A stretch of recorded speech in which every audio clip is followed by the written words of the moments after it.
Hello, everybody. Welcome back to Read and Reread. I am Angelia, and it's Friday, so it's time for Friday Reads on June 14th. Yes, somehow we are already in the middle of June. Can you believe it? And there's a bunch of things to talk about, so let's get rolling. Yesterday we had some prize winners announced. The Women's Prize for Fiction and Nonfiction, their new category, were announced. And Naomi Klein won for Doppelganger in the nonfiction category, and Vivi Ganashanathan won for Brotherless Night in the fiction category. That book also won the Women's Prize.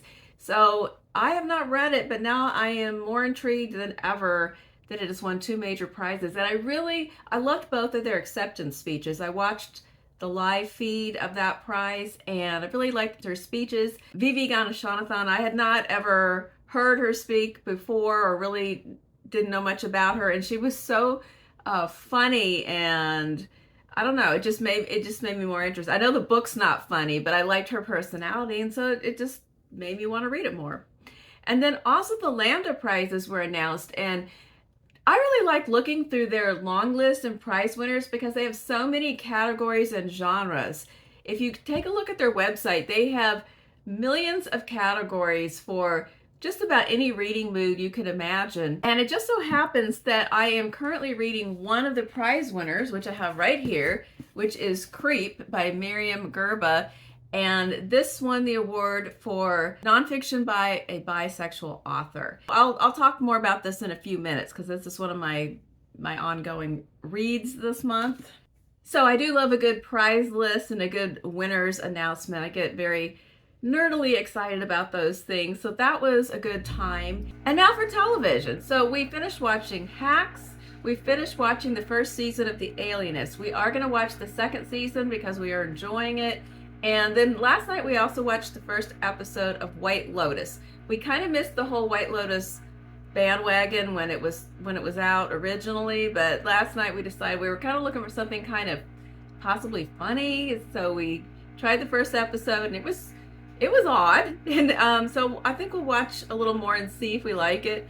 My favorite part of that was the scene where Jennifer Coolidge's character is getting a head massage, and the lady massaging her starts saying these mantras, and they get just progressively weirder and more way out there. And so anyway, we shall see. If you've watched it, let me know if it's good or is it just ridiculous. I can't really tell yet. I'm talking fast because I want to get onto the books because I have quite a few things to talk about in this past week of reading, and I don't want the video to be outrageously long. So first of all, I finished reading Harriet the Spy by Louise Fitzhugh. This was, it's kind of a double dipper selection. It was part of the Pride Month reading because the author was a lesbian, and it was also part of the ongoing rereading of children's books that I have been partnering with and reading with Michael Clark, and we are both former librarians. So we really enjoyed this reread of Harriet the Spy. And what was interesting is we had our memories of how we loved it as kids. And Stephen saw me reading it, and he loved it too as a kid, and it made him start wanting to carry around a journal. And I think a lot of kids did that. They kind of bypassed the repercussions of what happened to Harriet when everybody read her journal and just zeroed in on, oh cool, let's sleuth around and write down all of our witty observations and no holds bar assessment of everything we see in a journal. And so everything that was funny and good times about this book held up with I just remember as a kid, I loved these stories where kids lived in cities and they were very independent, and they kind of traveled around New York or London or wherever it was doing their thing without supervision. And Harriet does that a lot in this book when she has her little route of people that she spies on and writes observations. But she also writes extremely brutal and frank observations of her friends and everybody at school, and this leads to problems. And so all that was great. Some of the people are so weird in this book that she observes, and I really love it. What happened with reading it as adults is both of us got a certain ways in, and it dawned on us that Harriet is a neurodivergent person. I made a note in my little post-it notes partway through. I made a little note to myself, is Harriet on the spectrum? And almost at the same time, Michael put a note in our chat, like, is Harriet neurodivergent? And as we read on, it was more and more clear. There's so many hallmarks of a person on the spectrum in Harriet's character. She doesn't like to, she likes to wear the same clothes every day. She has to be made to change her outfit. She is very rigid. She has a very narrow range of what foods she will eat, and she wants to eat the same thing at the same time every day. She has trouble with empathy or seeing things from other people's point of view. She's brutally honest and has to really wrap her mind around the concept of making an effort to not hurt another person's feelings. There's so many things in the development of her character that I wouldn't have known this when I was reading it as a 10-year-old. But now, after a lifetime of working in schools and working with all kinds of children, I'm like, oh, now I understand. And, you know, this book was frequently banned or challenged, and maybe it still is. And usually the problem they point to is Harriet's behavior, that she's not a good role model, that she writes mean things in her journal, and she's unrepentant, and she has tantrums.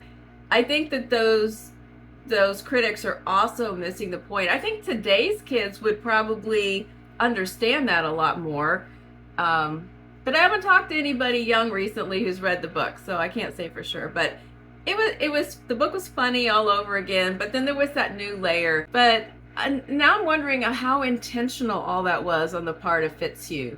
But I guess we're never gonna know. Another book that I did finish, well, not a book, but a play. I did finish reading Love's Labour's Lost by William Shakespeare. That was this month's selection for the Bard Room, which is a group reading project of Shakespeare's plays.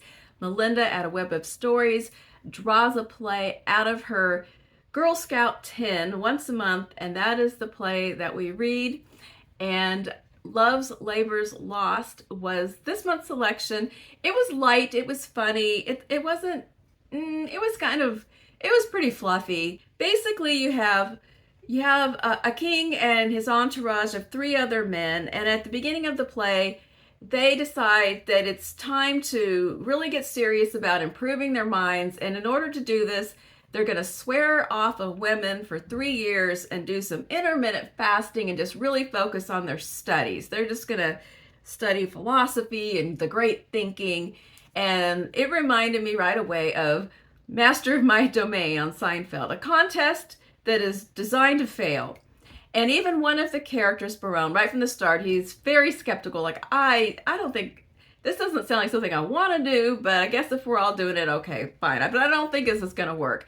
And of course it doesn't work, because no sooner do they make this pact, but then the Princess of France arrives with her 3 ladies, and this just sets off a whole flurry of secret letters that go to the wrong people, pranks and disguises, and all kinds of things that would play out better more visually than they do trying to read it. And there's lots of humor and wordplay, long extended pun play that is kind of lost to the modern day reader because the puns aren't punny anymore. So it was fine. I would enjoy seeing a production of it, because I think they've cut out some of that stuff that just doesn't make a whole lot of sense anymore, and kind of focus on the physical humor of the group of men and the group of women. So I would enjoy seeing a play production. The reading was fine, but I'm really looking forward to next month, because we're going to read The Merchant of Venice, and that is a reread for me that I haven't read since college, and I want to read and think about that one again. So I'm excited about that one coming up. I also want to mention in passing a book that I cannot discuss because I read it for BookTube prize judging, and that is The Reformatory by Tananarive Due. And so I will talk about this at the end of July, like the 1st of August, when I can talk about the 6 books that I am reading and judging and ranking in this part of the BookTube prize. But I did read this one this week. And that brings us up to the star of my reading week, which was Blackouts by Justin Torres. Now, you may recall that I did see Justin Torres speak at the San Antonio Book Festival, and that really laid a great groundwork for me before reading this book. I first became interested in this book when it won the National Book Award last year, and I had never heard of it before that. And it was kind of in my mind, kind of in the back of my mind. And then I had the chance to see him at the book festival, and he talked about the source or the inspiration for this book back when, and now Justin Torres is a writing professor at UCLA. But back when he was young, he once worked in a used bookstore. And one day, a big donation came in. And in this book were lots of old queer classics by people like Radcliffe Hall and other like early 20th century writers.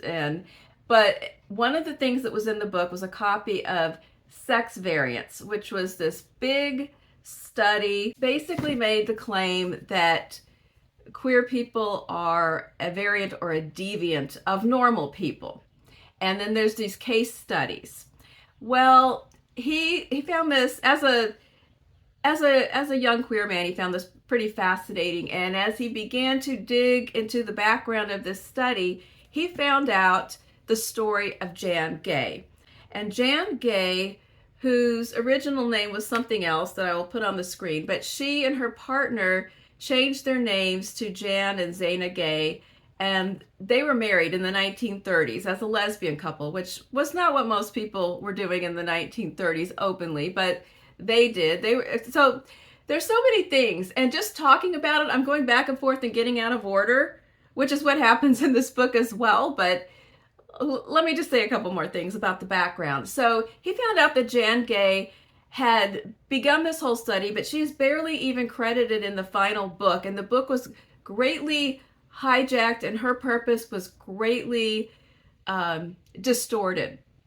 She had interviewed hundreds of people, all kinds of people, about their queer lives. And she had done extensive interviewing of all these people. And her idea was to put out a book that represented the great diversity of queer people and in a positive way.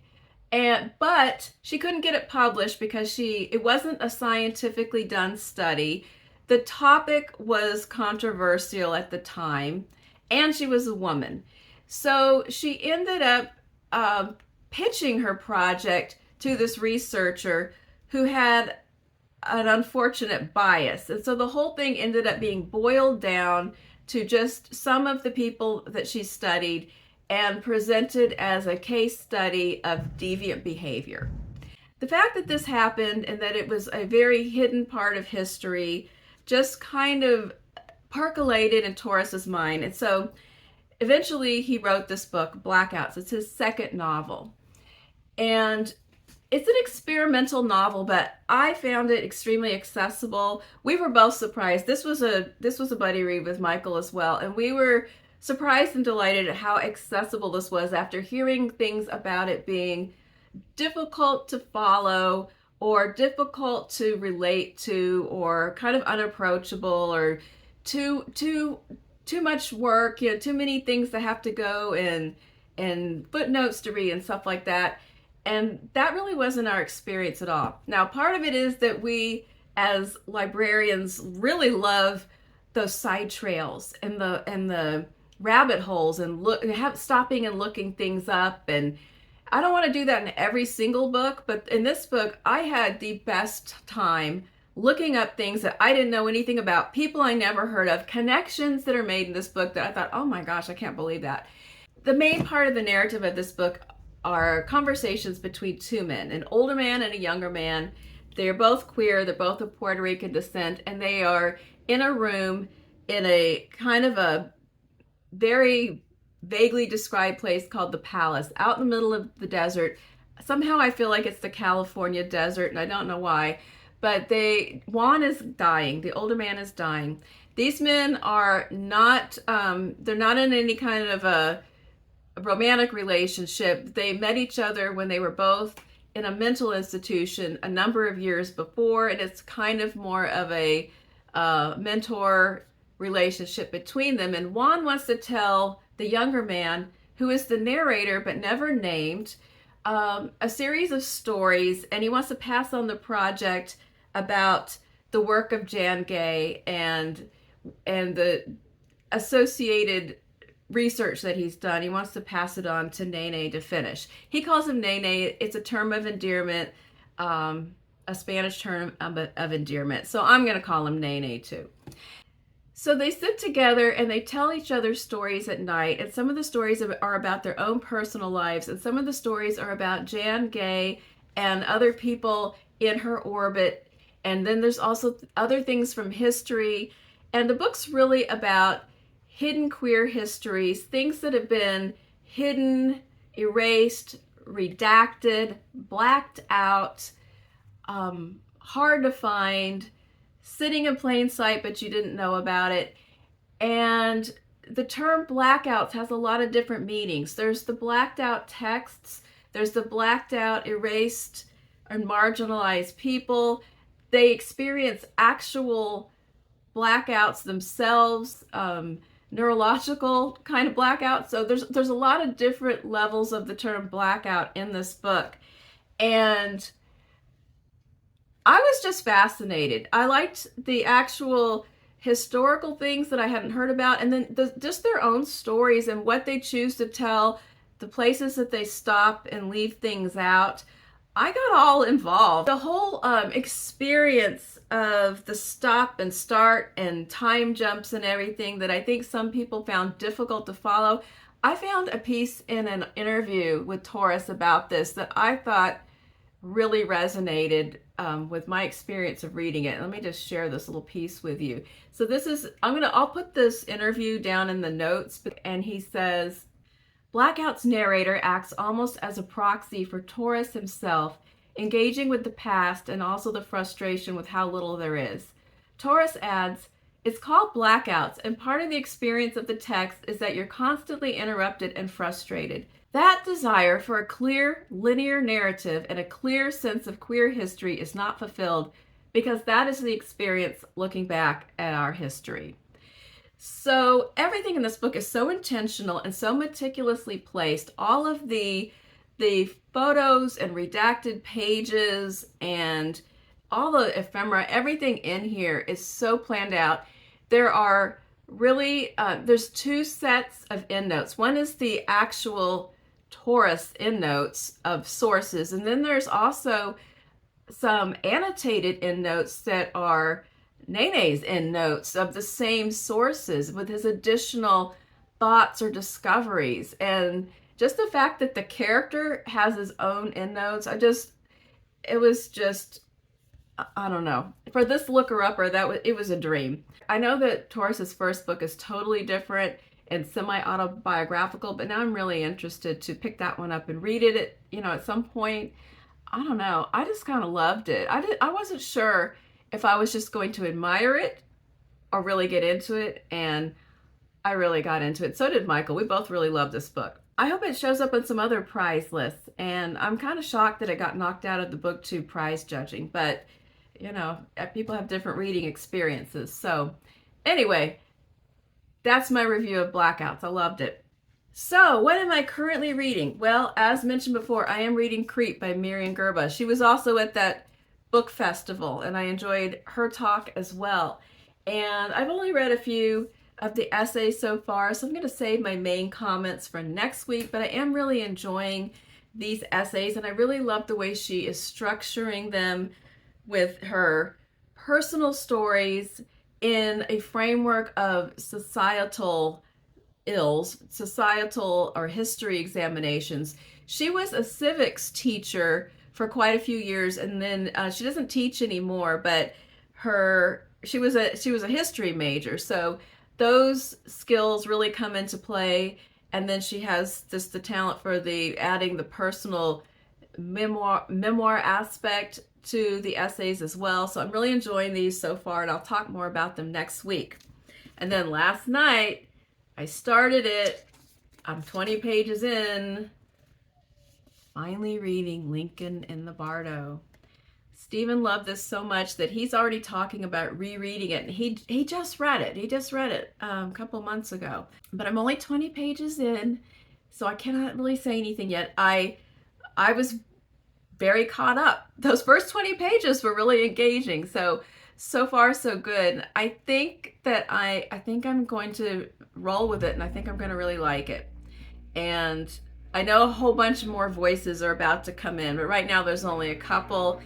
And anyway, I've waited years and years and sidestepped and ignored and then gotten reinterested, and I've gone around and around, but I'm finally reading Lincoln in the Bardo. And it's under the category, I'm reading it, the Ben Reads Good Challenge has a category about the, the book that the Hall of Shame book that you still haven't read that you've always meant to read. And so it was the perfect selection for that. And I will let you know. I will also be able to tell you more about my experience with that next week. So that is it for now. What are you reading? What was the best book you read this week? What's going on this weekend? I'm just excited to get further into Lincoln in the Bardo and read some more of Myriam Gurba's essays. So that's my plan for reading this weekend. Let me know what you have going on and your thoughts on any of these books that I read this week or that you plan to read, or your thoughts on those prize winners that were announced. Any of that, I'd love to hear about it. Appreciate your comments, and have a great weekend. I'll see you soon.